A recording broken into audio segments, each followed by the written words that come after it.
Interesantes conversaciones en Neurofest 2024, interesantes charlas además durante estas jornadas aquí en la plataforma cultural del Campus Juan Gómez Millas de la Universidad de Chile, y nosotros vamos a conversar a esta hora con Jared Amudeo, que es investigador de la red Paleo Uchile y que va a estar presentando además una charla tremendamente interesante y que probablemente va a ser una de las favoritas de los niños y niñas porque tiene que ver con el cerebro de los dinosaurios. Jared, ¿cómo estás? Bienvenido. Buenas tardes, muchas gracias. Bien.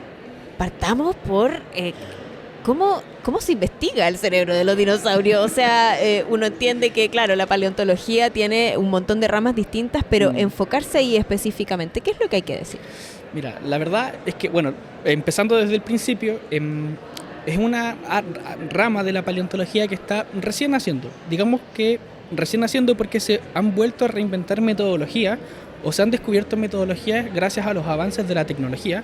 Y desde un principio, cuando la paleontología comenzó a globalizarse a mediados del siglo XIX, para estudiar los cerebros de los dinosaurios lo que se tenía que hacer era romper el cráneo.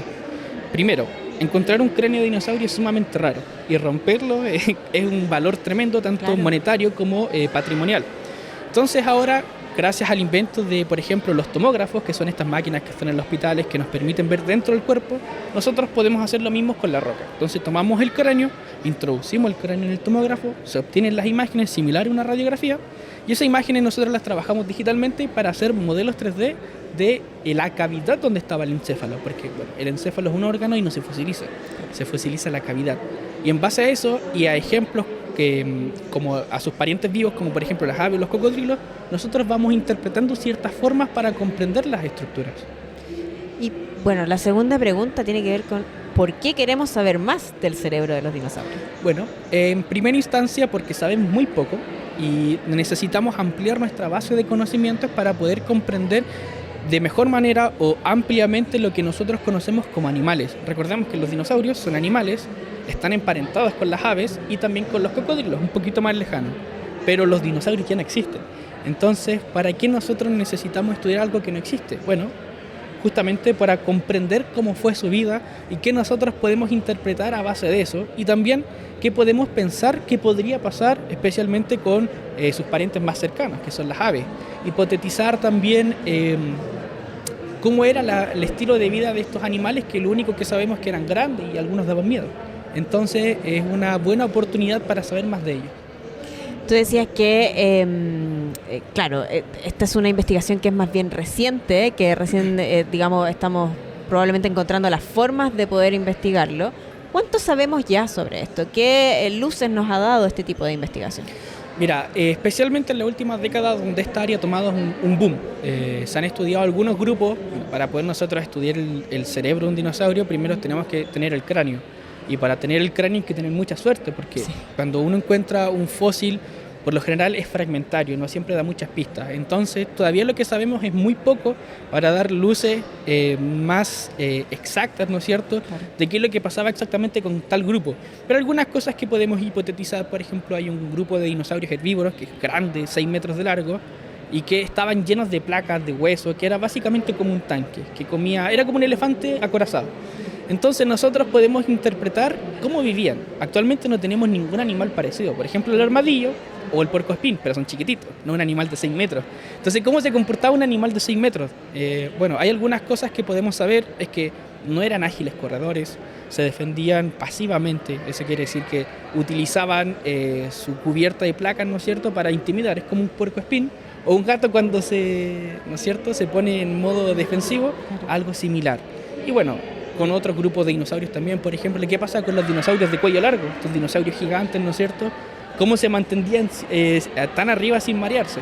Bueno, sabemos que tenían un oído interno capaz de poder mantenerse a altura. Es como las ballenas hoy en día, que bueno, nosotros cuando vamos al mar y empezamos a bucear nos podemos marear. ¿Cómo lo hacen las ballenas si son mamíferos para no marearse? Es porque tienen un oído interno específicamente diseñado para ello, igual que los dinosaurios. Oye, Jared, me imagino que todo esto que tú estás contando acá y que probablemente has expuesto no solamente acá en el contexto de Neurofest, sino que en otros lugares, genera fascinación en los niños y niñas, porque hay además hoy día un boom especial con los dinosaurios. ¿Cuáles son esas preguntas que te hacen? ¿Cuáles son esas curiosidades que despierta el conocer, no solamente sobre los dinosaurios, que ya es una cosa fascinante, sino que específicamente sobre el cerebro? Mira, cuando a los niños se le habla de los dinosaurios, probablemente el primer dinosaurio o los primeros dinosaurios que se le venga a la mente son los carnívoros, porque son los que más fascinación tienen en los niños. Y una de las preguntas que siempre suelen hacer principalmente es cómo eran estos animales. ¿Cuánto medía el tiranosaurio Rex? ¿Qué tan rápido era un velociraptor? Nosotros podemos interpretar y dar respuesta a algunas de esas preguntas. Por ejemplo, ¿qué tan rápido era? Eso lo podemos saber gracias a la forma de sus patas.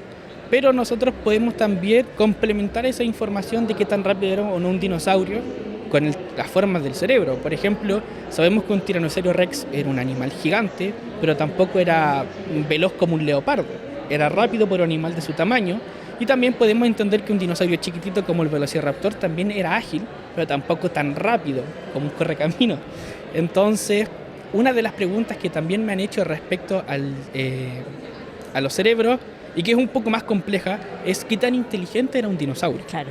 Nosotros, para poder interpretar la inteligencia, necesitamos dos cosas. Uno, tener en cuenta la forma del cerebro, y dos, la estructura y la organización biológica.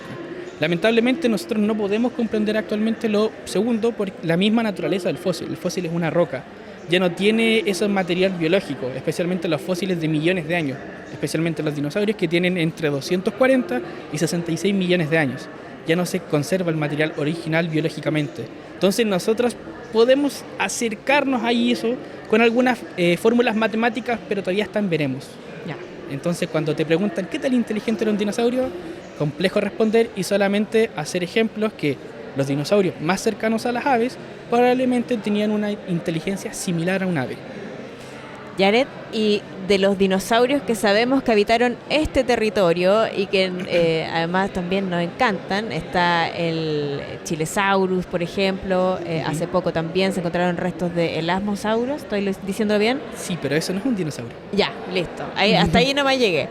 Y hay otro que se encontró hace muy poco, el año pasado, si no me equivoco, cerca del territorio antártico.